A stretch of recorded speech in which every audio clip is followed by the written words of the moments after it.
AfriForum's head of policy and action, Ernst Roots, who also testified, says the lobby group will appeal the judgment.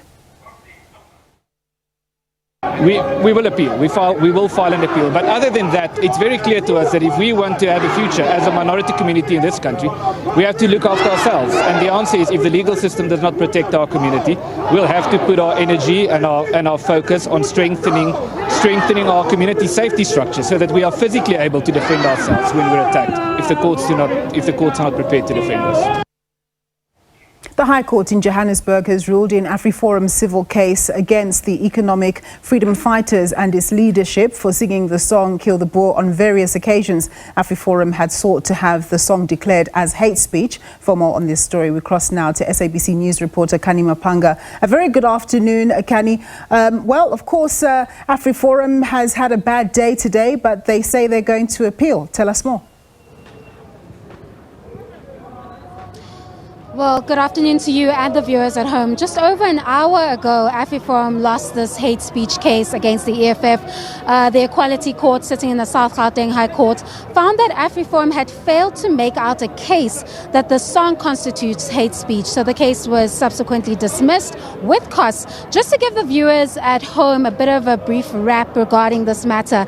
Now, AfriForum, the lobby group, lodged this complaint in October of 2020 after supporters of the EFF sang this Kill the Boer, Kill the Farmer, or Kiss the Boer, Kiss the Farmer outside the magistrates' courts in Senegal, where the accused murderers of farm manager Brendan Horner were tried. Now, you may remember this case. There was a lot of tensions regarding race and farm murders in this country when this case was heard in the magistrates' courts. Now, the lobby group AfriForum is alleging that through EFF leader Julius Malemba's continued singing of the song, apologies for that, this contributed to the growing number of farm murders in the country.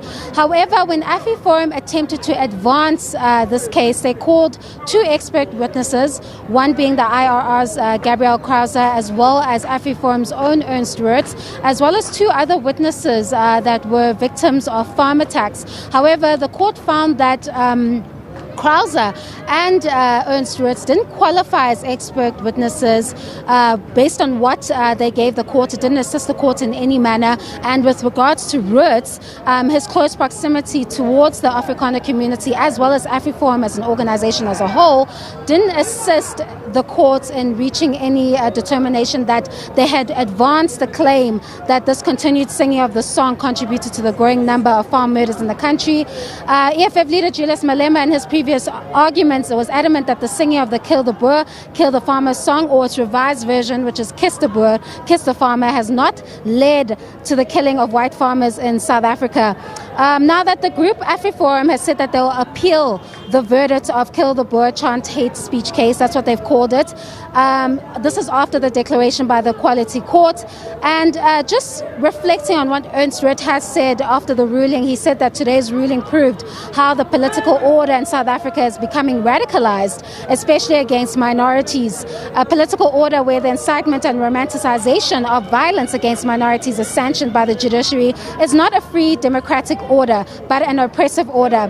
He also went on to say that the case once again confirms that AfriForum must now focus its attention on strengthening and intensifying its safety structures and security training. Now, of course, the details surrounding this appeal was only announced about an hour ago when they expressed their disappointment with losing this case. They haven't been communicated yet. But of course, I'm just going to give you a brief view of the courts. Considering that it is an hour after the judgment, there were far bigger numbers outside the court. But the EFF has been here for a couple of hours celebrating this ruling by the Equality Court, singing those chants, singing those songs that have been affirmed as they do not constitute hate speech. That brings about a close to my wrap of today's proceedings here at the Equality Court in the South Gauteng High Court. Over to you in studio.